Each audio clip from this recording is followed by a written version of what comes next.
Здравствуйте. Прямо сейчас эфир нашего телеканала продолжит брифинг оперативного штаба по борьбе с коронавирусом. Узнаем о текущей эпидобстановке в регионе на 18 июля. Ольга Валерьевна, здравствуйте. О текущей эпидемиологической ситуации в нашей республике. Добрый день, уважаемые жители республики Саха-Якутия. Текущая эпидемиологическая ситуация в республике остается напряженной. За сутки зарегистрировано 53 новых случая коронавирусной инфекции. 42 человека, из них зарегистрировано по данным Роспотребнадзора в городе Якутске. Необходимо обратить внимание, что основные случаи, зарегистрированные в городе Якутске, связаны с базовым заболеванием острых респираторных заболеваний в виде поднятия температур, и, соответственно, граждане получают первую стадию, получается, пневмонии, и вот мы в результате этого имеем в том числе и ковидную историю в виде такого заболевания. 42 случая у нас, они госпитализированы в наши инфекционные стационары. 5 человек зарегистрированы в Верхоянском улусе.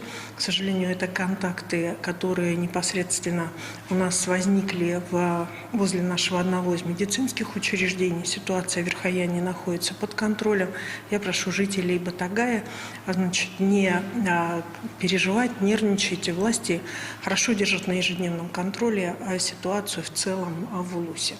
4 случая в Алданском районе – это контакты, которые были сразу определены после определенного рода ситуации в Томутском психоневрологическом диспансере. И по одному случаю контакты нам дали в Мирнинском и в Нерюнгринском районах. За последние сутки у нас выздоровело 98 человек, а это те, кто у нас выписан из наших стационаров. Еще раз обращаю внимание, только в городе Якутске у нас на настоящий момент 11 зданий используются под инфекционные стационары. Безусловно, в конце этой недели, с учетом определенного рода тенденций, которые у нас имеют место быть на территории города Якутска, будем принимать решение о сворачивании части стационаров и, соответственно, уже потом принятие мер по, соответственно, меньшему количеству уже и коек, и уменьшению коек, в том числе в городе Якутске. А в районах часть коек мы уже снимать начали, потому что, в принципе, определенная тенденция на уменьшение идет. На что бы сегодня я хотела обратить внимание. У нас вновь впереди суббота и воскресенье. Поэтому, если у вас приняты решения, которые связаны с выездами за город, постарайтесь их, соответственно, определить среди того круга лиц, который вам уже известен, для того, чтобы наши врачи тоже смогли через некоторое время выехать за город на отдых, потому что те случаи, которые сегодня мы фиксируем, они вновь опять в Чурапчинском улусе связаны с большим юбилеем. Я, безусловно, тоже поздравляю этого юбиляра, но я не могу не поздравить наших врачей, которые сегодня получают людей, которых необходимо лечить. В районы республики выехало и зарегистрировано у медиков и в органах местного самоуправления 11,5 тысяч детей. Все эти ребятишки поставлены на медицинский учет.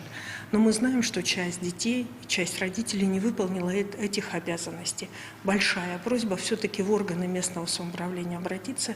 Медики возьмут на учет для того, чтобы провести и профилактическое наблюдение за ребятишками. Но это даст возможность нам и более уверенно начать учебный год, и в том числе и не допускать не только коронавируса, но и ангин и других заболеваний. Хороших выходных. Спасибо большое. Это был брифинг оперативного штаба по борьбе с коронавирусом с информацией на 18 июля. Мы продолжаем. 39 лесных пожаров тушат в 13 районах республики и городе Якутске. Общая площадь, пройденная огнем, более 1200 гектаров. Из них локализовано 11 пожаров в 7 районах Якутии. В тушении задействованы более 950 человек и 75 единиц техники. Всего на территории региона действует около 150 лесных пожаров на площади 325 тысяч гектаров.